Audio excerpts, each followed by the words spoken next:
Hello everyone, आप सभी का हमारे यूट्यूब चैनल शुभम कर का वर्चुअल क्लासरूम में स्वागत है। आज हम स्टार्ट करने वाले हैं difference in between configurational and conformational के बारे में। तो देखिए, सबसे पहले बात करते हैं कॉन्फ़िगरेशनल होते क्या हैं।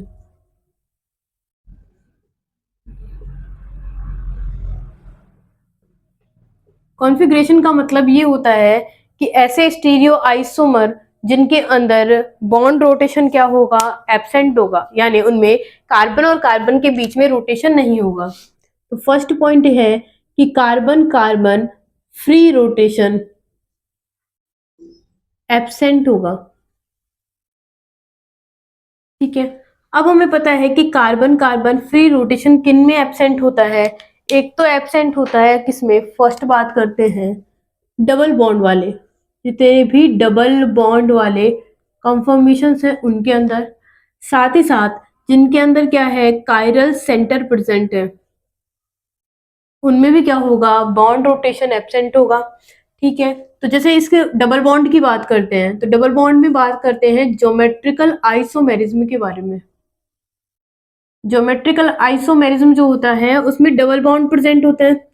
यहाँ पे हाइड्रोजन, यहाँ पे CH3 और यहाँ पे भी हाइड्रोजन और CH3। ये जो एल्कीन का मॉलिक्यूल है वो क्या दिखाता है, ज्योमेट्रिकल आइसोमर। क्योंकि ज्योमेट्रिकल आइसोमेरिज्म होने के लिए जिस भी कार्बन की हम बात कर रहे हैं उस पे प्रेजेंट दोनों एटम या फिर ग्रुप ऑफ एटम्स क्या होने चाहिए, डिफरेंट होने चाहिए। और जिसके साथ कंपेयर कर रहे हैं, तो इस कार्बन के साथ इसको कंपेयर कर रहे हैं, तो इस पे प्रेजेंट भी एटम या ग्रुप ऑफ एटम्स क्या होने चाहिए, डिफरेंट, तभी वो क्या दिखाएंगे, ज्योमेट्रिकल आइसोमेरिज्म दिखाएंगे।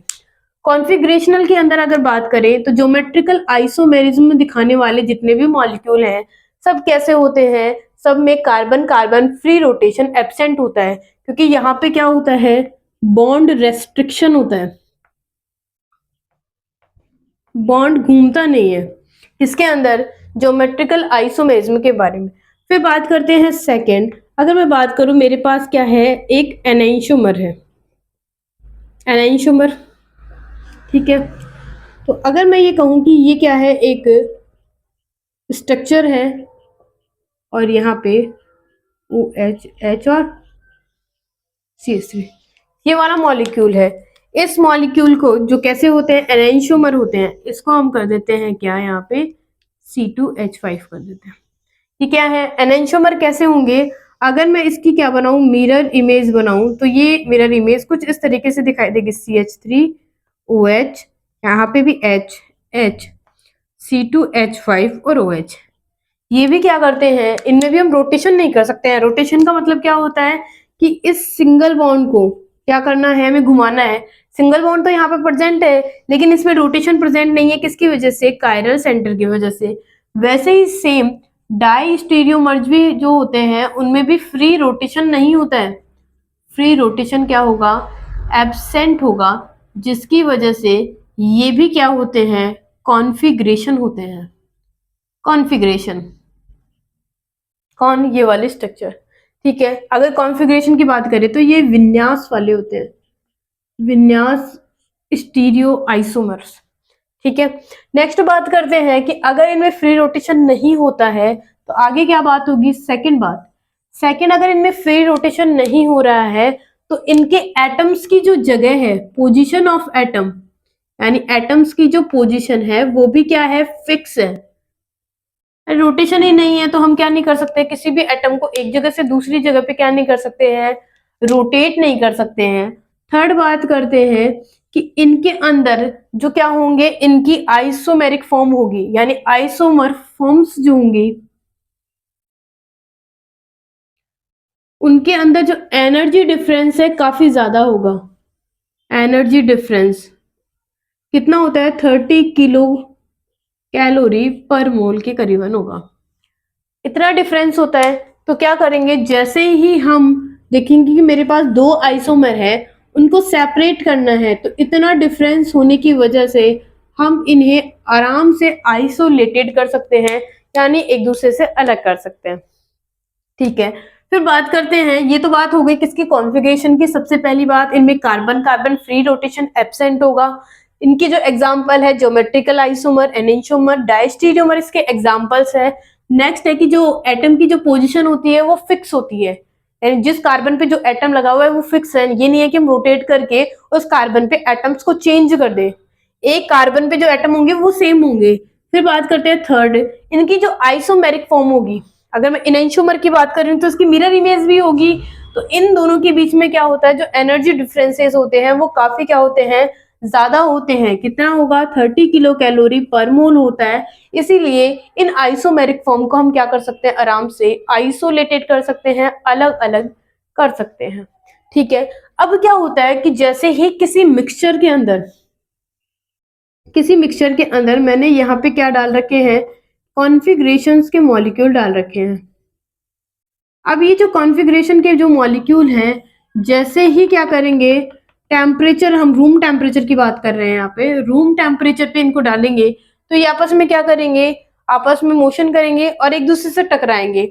लेकिन ये एक टकराने की वजह से क्या करेंगे, कॉलिजन कॉलिजन हो रहा है इनके बीच में। और कॉलिजन होने की वजह से इनका कॉलिजन इतना भी नहीं होता है कि जो एनर्जी है वो इतनी ज्यादा भी प्रोड्यूस नहीं होती है कि इनमें जो कंफर्मेशंस हैं वो क्या हो जाए, एक दूसरे में कन्वर्ट हो जाए। इसका मतलब है ये मॉलिक्यूल कैसे होते हैं, रिजिड मॉलिक्यूल होंगे। ये मॉलिक्यूल कैसे होते हैं, रिजिड होते हैं। तो ये कितने डिफरेंस हो चुके हैं, इनके फिफ्थ डिफरेंस हो चुके हैं। किसके बारे में, कॉन्फ़िगरेशन के बारे में। अब नेक्स्ट बात करते हैं हम किसके बारे में, कंफर्मेशन के बारे में। देखिए,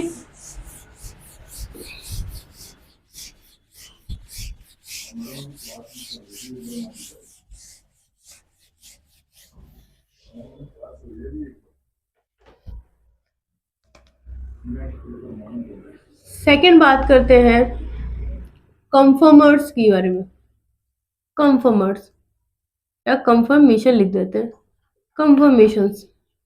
क्या होता है कंफर्मेशन, इसका मतलब ये होता है कि इनमें पहली बात, तो फर्स्ट बात है कि free carbon carbon rotation present होगा।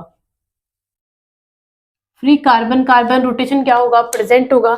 इसका मतलब ये है कि अगर मैं यहाँ पे बनाऊं स्टगर्ड फॉर्म, एक उल्टा वाई और एक सीधा वाई बना दिया, ये स्टगर्ड फॉर्म है।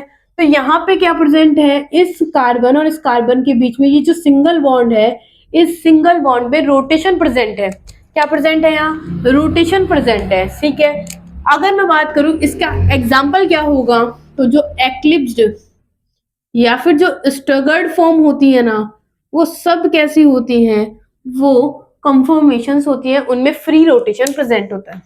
ठीक है, अब फ्री रोटेशन होने की वजह से जो एटम्स होते हैं ना, वो भी क्या होते हैं, फिक्स नहीं होते। एटम्स नॉट फिक्स्ड, एटम भी फिक्स्ड नहीं होंगे। ठीक है, थर्ड बात करते हैं कि जैसे ही मैं इस मॉलिक्यूल को यानी कंफर्मेशंस को, कंफर्मर्स को इस बीकर में मैंने डाल दिया है, और जैसे ही रूम टेम्परेचर पे देखती हूँ तो रूम टेम्परेचर पे ये सारे कंफर्मर्स करने लग जाते हैं कॉलिजन। और कॉलिजन से वो करते हैं कौन सी एनर्जी, काइनेटिक एनर्जी को क्रिएट करेंगे। और ये काइनेटिक एनर्जी क्या करती है, इन कंफर्मर्स को आपस में एक्सचेंज कर देती है। यानी स्टगर्ड वाले एक्लिप्स्ड बन सकते हैं और एक्लिप्स्ड वाले क्या बन सकते हैं, स्टगर्ड। फ्लिपिंग करवाते ही हम, कैसे करवाते हैं, साइक्लोहेक्सेन जो है उसमें ये एक्सियल है, लेकिन जैसे ही फ्लिपिंग करवाएंगे तो ये क्या बन जाएगा, ये इक्वेटोरियल बन जाएगा। यानी ये आपस में क्या करते हैं, एक्सचेंज करते हैं। इनको रूम टेम्परेचर पर इतनी सफिशिएंट एनर्जी मिल जाती है कि ये आपस में क्या करते हैं, इंटर कन्वर्जन कर लेते हैं, आपस में एक दूसरे में बदल जाते हैं। एक्सियल वाला इक्वेटोरियल बन जाता है और ये इक्वेटोरियल वाला एक्सियल बन जाता है। नेक्स्ट बात करते हैं फोर्थ के बारे में कि ये जो मॉलिक्यूल होता है वो कैसा होता है, तो ये नॉन रिजिड होता है। हम इसको रिजिड मॉलिक्यूल नहीं कह सकते। ये कैसा मॉलिक्यूल है, एक नॉन रिजिड मॉलिक्यूल है, यानी आप इसको आराम से रूम टेम्परेचर पर इंटर कन्वर्ट कर सकते हैं। फिर नेक्स्ट बात आती है इसके आइसोलेशन के बारे में, फिफ्थ। तो दिखाई दे रहा है बच्चों, रूम टेम्परेचर पे ही एक्सियल इक्वेटोरियल में बदल रहा है और इक्वेटोरियल एक्सियल में बदल रहा है, तो हम इसको आइसोलेट भी नहीं कर पाते हैं, इसलिए डज नॉट आइसोलेटेड। ये आपस में क्या नहीं होते हैं, आइसोलेट भी नहीं होंगे, इनको सेपरेट भी नहीं कर पाएंगे। तो ये डिफरेंस किसके बारे में था? कंफर्मेशनल और कॉन्फ़िगरेशनल के बारे में था। अब हम ओवरऑल समराइज करते हैं जो हमने पढ़ा है कंफर्मेशन और कॉन्फ़िगरेशन के बारे में। तो सबसे पहली बात, हम एक टेबल ड्रॉ करते हैं जिसमें एक तरफ लिखते हैं क्या? कॉन्फ़िगरेशन, और दूसरी तरफ लिखते हैं कंफर्मेशन। ये लिखते हैं, ठीक है, कॉन्फ़िगरेशनल और कंफर्मेशनल। अब बात करते हैं पहला डिफरेंस। पहला डिफरेंस कहता है कि ये जो मॉलिक्यूल होते हैं जो कंफर्मेशनल होते हैं वो कैसे होते हैं? तो वो रिजिड होते हैं, रिजिड मॉलिक्यूल, रिजिड होते हैं, ठीक है। जबकि ये दूसरे वाले जो होते हैं, यानी इसका फर्स्ट है, ये कैसे होते हैं? नॉन रिजिड मॉलिक्यूल होते हैं, ठीक है जी, ओके। नेक्स्ट बात करते हैं सेकंड के बारे में। सेकंड क्या होता है कि ये रिजिड मॉलिक्यूल तो होते हैं क्योंकि इनके अंदर carbon carbon free rotation absent होता है, होगा ही नहीं।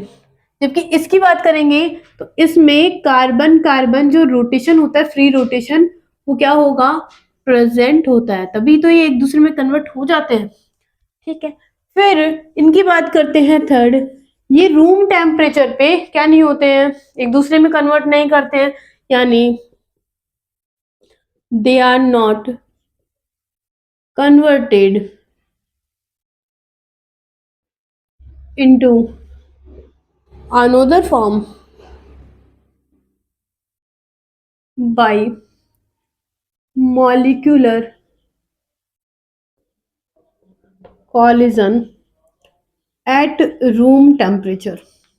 यानी रूम टेम्परेचर पे हमें जो एनर्जी मिलती है उसमें मॉलिक्यूलर कॉलिजन करवा के एक फॉर्म दूसरे फॉर्म में कन्वर्ट नहीं होती है।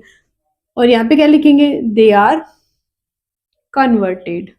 ये क्या होते हैं? बाकी की वही लाइन है सेम, ये क्या हो जाते हैं? आपस में कन्वर्ट हो जाते हैं। नेक्स्ट बात करते हैं फोर्थ के बारे में। तो फोर्थ है कि इनको आइसोलेटेड कर सकते हैं क्योंकि इनका एनर्जी डिफरेंस काफी ज्यादा होता है। तो क्या होगा? They can be isolated. इसकी वजह से, एनर्जी डिफरेंस की वजह से, लार्ज एनर्जी डिफरेंस,